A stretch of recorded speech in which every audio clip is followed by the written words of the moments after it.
The Hindenburg Disaster. May 6, 1937. It's the early hours of September 3, 1916. High above St. Albans, deep in the English countryside, a giant silhouette silently seeks cover in the clouds. Then suddenly, a mass of searchlights light up the sky. Moments later, an aircraft of the British Home Defense Force targets the Zeppelin raider that is attempting to bomb the town below. The aircraft finally gets within range of the Zeppelin and opens fire with its special incendiary ammunition. Almost instantly, the Zeppelin crumples into a blazing fireball and plummets downwards, falling apart as it does so. The Zeppelin raids on Britain during World War I, in strategic terms, were largely ineffectual, causing little damage. But for a short time, they caused terror and much concern to the British military and the general public. It also underlined the potential that aerial bombing might have as a military tool to wage war. The obvious problem with airships was that they would never be fast enough and never be able to carry a useful enough bomb load. Following the war, initially there was very little airship development, though by the mid-1920s engineers returned to designing airships again, trying to exploit their one true advantage: their incredible range. But it quickly became obvious that it would never be practical for the mass market, but more a transport that offered luxury travel with a global reach for the elite who could afford it. As for the military, they persevered with its reconnaissance and scouting potential, as an airship could stay aloft for days and potentially weeks at a time. Still, both the civil and military operators kept running into the same two basic flaws with airships. They kept crashing or exploding. One of the things that caused them to crash was that they were simply too fragile, and the need to save weight compounded this problem further.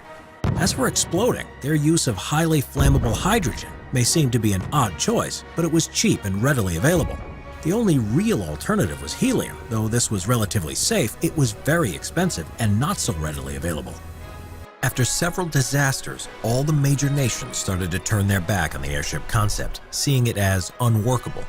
But there was one nation that didn't, and that was Germany. The Germans had pioneered the Zeppelins way back in 1906, and they were sufficiently capable enough to be used to fly to Britain and back on bombing raids from 1915 to 1918. In the post-war, the airship was moderately successful with Germany, and most importantly, it had a completely clean safety record. The giant LZ-127 Graf Zeppelin became a source of national pride, with regular passenger flights, a successful world tour in 1929, and a trip to the Arctic in 1931. So when all other nations had abandoned the airship concept, Germany felt confident that with the use of advanced technology, they could overcome the problems other nations had encountered. So Germany decided to build a new generation of giant airships. The first of these was given the highest honor and named after General Paul von Hindenburg, the decorated war hero and the president of Germany during the ship's construction. So the LZ-129 Hindenburg was built with the utmost emphasis on safety and cutting-edge design, but also on grandeur and vanity. The design team was led by the experienced Zeppelin designer, Dr. Ludwig Dürr, using Duralumin, a new copper-aluminum alloy, throughout the ship's frame, as it was stronger and more durable. And crucially, it had been originally intended to use the much safer helium gas. But this had to be abandoned when America, the chief source of helium, refused to export it abroad. So the design was switched to the cheaper and more widely available hydrogen gas. The construction on the LZ-129 Hindenburg started in 1931, but was forced to stop when the company building it, Luftschiffbau Zeppelin, went bankrupt. The Nazi government offered to pay for its completion as long as it could be used for propaganda purposes and carry the swastika on its fins. The Hindenburg was finally ready by 1936 and was 804 feet long, had cabins for 50 passengers, a crew of 40, and could carry 22,000 pounds of mail and cargo. It used 7 million cubic feet of hydrogen gas, had a top speed of 85 miles per hour, and a range in excess of 8,000 miles. Though the passenger cabins on board the ship were cramped, it did have large public rooms, as well as a dining room, a bar, a lounge, a writing room, and a pressurized smoking room.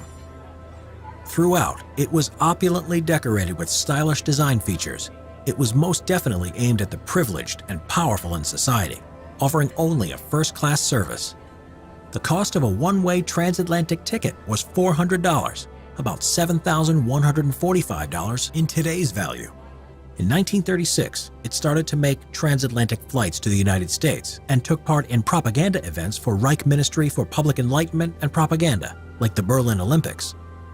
The only problem reported that year was some minor trouble with one of her engines that was quickly rectified.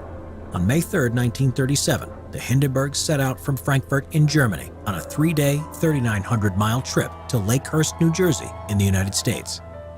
The trip was uneventful, and the only holdup was that the Hindenburg's landing was delayed by a few hours in order to avoid several thunderstorms. At 7:21, the Hindenburg came into land and dropped her mooring lines that were promptly grabbed by a team of ground handlers. Then, without warning, 4 minutes later, the Hindenburg burst into flames, and in less than 30 seconds, the airship had crashed to the ground, engulfed in fire. By some miracle, of the 97 passengers and crew members on that trip, only 35 were killed. Plus, there was one more death, and that was a member of the ground crew killed by the falling airship.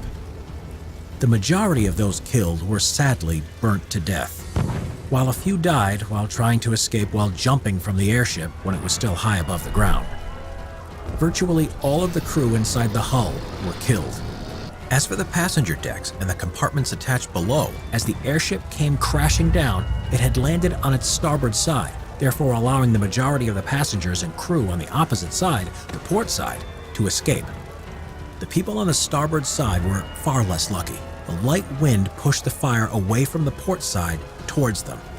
To make matters worse, part of the burning hull collapsed on top of the starboard side decks and compartments. Finally, their fate was truly sealed as suddenly the sliding doorway to the escape stairway became jammed. Very few people made it out of that part of the airship alive. But there was one factor that worked in the favor of the passengers and crew that accounted for why there were more survivors than you might expect. That was that hydrogen burned sharply upwards due to its buoyancy, whereas most other fuels are far more destructive around the general area of the fire, though many of those that survived were still badly burnt. A reporter named Herbert Morrison was recording a radio broadcast at the time and said after it was suddenly engulfed in flames, "This is the worst of the worst catastrophes in the world. Oh, it's flames crashing. Oh, 400 or 500 feet into the sky, and it's a terrific crash, ladies and gentlemen. It's smoke, and it's in flames now, and the frame is crashing to the ground, not quite to the mooring mast. Oh, the humanity!" The Hindenburg's demise was sudden, but what had caused the explosion? The truth of the matter is we simply don't know. The various boards of inquiries and commissions that were held afterwards could not come to a definitive conclusion as to why the Hindenburg suddenly burst into flames and exploded. Due to the political climate and the sensationalism of the newspapers at the time, sabotage was a favored explanation. But apart from a few threatening letters before the ship took off, there was nothing to support this theory. But interestingly, the head of the company that made it, as well as the American commander of the base where the Hindenburg was landing at the time of the explosion, and the commander of the Hindenburg itself, all thought it was sabotage. Lightning was another theory put forward, as the Hindenburg was venting hydrogen at the time as a part of its landing procedure. And there were thunderstorms in the area, but these storms were quite a ways away. This would have been very plausible if it was not for the fact that thousands of people were watching the Hindenburg at the time. Not one reported a lightning strike on the airship. For that matter, no one saw any lightning in the sky at the time of the landing. Another theory was a problem with one of the engines was thought at one stage to be letting off sparks. But as the ignition point of hydrogen is quite high, and sparks like this would be over 200 centigrade below hydrogen's ignition point, the theory was never taken seriously. A favored explanation is the static charge theory, but it's complicated and would have to have a number of factors in place to have happened, and then there was little chance it would have caused the ignition needed to cause the explosion. Other theories considered and dismissed were the airship hull was punctured, causing vast amounts of gas to escape and ignite, or that there was a diesel fuel leak from the engines. But maybe the explanation is simply that hydrogen airships are inherently unsafe. Dr. Hugo Echner, a former Zeppelin pilot who was heavily involved in airship development in Germany, would later say after the Hindenburg disaster that if he ever designed an airship again, he would never consider using hydrogen as a flotation source under any circumstances.